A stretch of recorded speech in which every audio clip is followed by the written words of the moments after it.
नमस्कार. समजा एक किल्ला आहे, ज्याला की आपण गड म्हणतो. आता या गडाचं रक्षण करण्यासाठी जर तिथल्या राजानं आक्रमण झाल्यानंतर डागडुजी करू म्हणून पैसे नुसतेच साठवून ठेवले आणि परकीय आक्रमणाच्या वेळी लढाया केल्या, त्या किल्ल्याची भिंत कोसळू दिली, तटबंदी पडली आणि लढाई जिंकली. मात्र तटबंदी पडल्यानंतर साठवलेले खर्च वापरून पुन्हा उभी केली.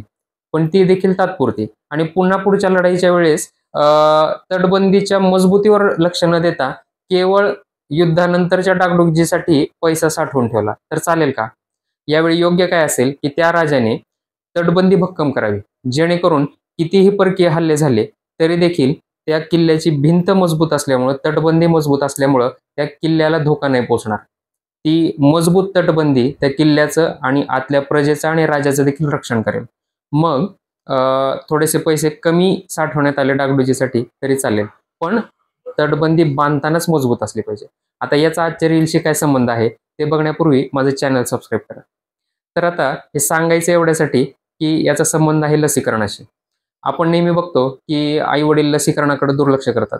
लसीकरणाला अतिशय गौण लेखलं जातं. बरेच काही जागरूक पालक असतात, पण ते देखील सिव्हिलमध्ये अवेलेबल आहेत तेवढ्याच लसी देतात. बऱ्याच वेळा त्या लसी घ्यायला सुद्धा उशीर केला जातो. तर लसीकरण ही अशी गोष्ट आहे मित्रांनो, की ती तुमच्या बाळाच्या रोगप्रतिकार शक्तीचं मजबूतीकरण करणार आहे. जसे की आपण पाहिलं की किल्ल्याची तटबंदी मजबूत करणार आहे. त्यामुळं परकीय आक्रमणं म्हणजेच बाहेरचे इन्फेक्शन कितीही झाले तरी मुळातच तटबंदी मजबूत असल्यामुळं, म्हणजेच तुमच्या बाळाची रोगप्रतिकार शक्ती मजबूत झाल्यामुळं लसीकरणाद्वारे त्या बाळाला त्या इन्फेक्शनमुळे धोका नाही होणार. आपण काय करतो, इन्शुरन्स घेऊन ठेवतो. त्या इन्शुरन्सचे हप्ते भरतो. आता हेल्थ इन्शुरन्स ही काळाची गरज आहे, पण हेल्थ इन्शुरन्स काय करणार आहे की बाबा बाळ आजारी पडलंय, त्याला ऍडमिट केलंय कुठं, तर त्या ऍडमिशनद्वारे होणाऱ्या औषध गोळ्याचा, हॉस्पिटलचा खर्च हे इन्शुरन्स कंपनीकडून मिळणार आहे. मग हे सिमिलर टू दॅट आहे की किल्ल्याची भिंत पडली आहे आणि त्याची डागडुजी करण्यासाठी आपण साठवलेला पैसा वापरतोय. पण मूळ काय केलं पाहिजे, त्या किल्ल्याची तटबंदी मजबूत केली पाहिजे. याचा अर्थ इन्शुरन्स घेऊ नका असं नाही, ती काळाची गरज आहे. पण लसीकरणाकडे जे पालकांचं दुर्लक्ष होतंय त्याबद्दल मला बोलायचं. लसीकरण हे काही अंशी महाग आहे, कारण ते लस बनवण्याची टेक्नॉलॉजी, त्याची सामुग्री, त्याचं रॉ मटेरियल हे देखील तेवढंच महाग आहे. ते बनवायला तेवढा खर्च येतो म्हणून ते महाग आहे. पण ते इतकंही महाग नाही आहे की आपल्या आवाक्याबाहेर जाईल. ते मोस्ट ऑफ द लोकांच्या आवाक्यामधलंच आहे. आपण फोर व्हीलर गाडीवर खर्च करतो, त्याचे हप्ते भरतो, नवीन घर घेण्याची घाई करतो. पण बाळ जन्माला आल्यानंतर खाजगीमधल्या ज्या लसी आहेत, ज्या की सिव्हिलमध्ये मिळतच नाही, त्या घेण्याला मात्र आपण संकोच करतो. एक हार्डली कुठल्याही लसी जर खाजगीमधल्या बघितल्या तर एक ॲव्हरेज 2 ते 2.5 हजाराच्या घरात आहेत.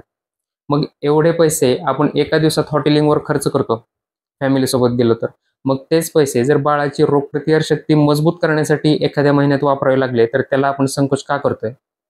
सांगायचं एवढंच की इन्शुरन्स, हेल्थ इन्शुरन्स किंवा इतर ज्या काही सोयीच्या गोष्टी आहेत, घर, गाडी, हॉटेलिंग किंवा हॉलिडेज, हे महत्त्वाचं आहेच आहे.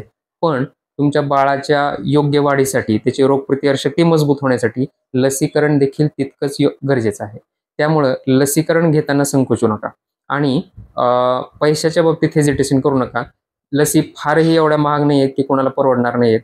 त्यामुळं तुम्हाला जर हवं असेल तर तुम्ही सिव्हिलमध्ये लसी घेऊन घ्या, शासकीय रुग्णालयामध्ये. आणि ज्या तिथे अवेलेबल नाही आहेत, जसं की टायफॉईडची लस आहे, इन्फ्लुएन्झा म्हणजे व्हायरल फ्लू, स्वाईन फ्लूची लस आहे, कावीळ अची लस आहे, कांजण्याची लस आहे. तर या ज्या अशा प्रकारच्या लसी आहेत, मेनिंजायटिसची लस आहे, या लसी ज्या सिव्हिलमध्ये अवेलेबल नाही आहेत त्या तुम्ही खाजगीमध्ये न चुकता वेळेवर घ्या, जेणेकरून की तुमच्या बाळाची म्हणजेच तुमच्या किल्ल्याची तटबंदी मजबूत होईल, म्हणजेच त्याची रोगप्रतिकारशक्ती स्ट्रॉंग होईल आणि इन्फेक्शनला तुमचं बाळ बळी नाही पडणार. धन्यवाद.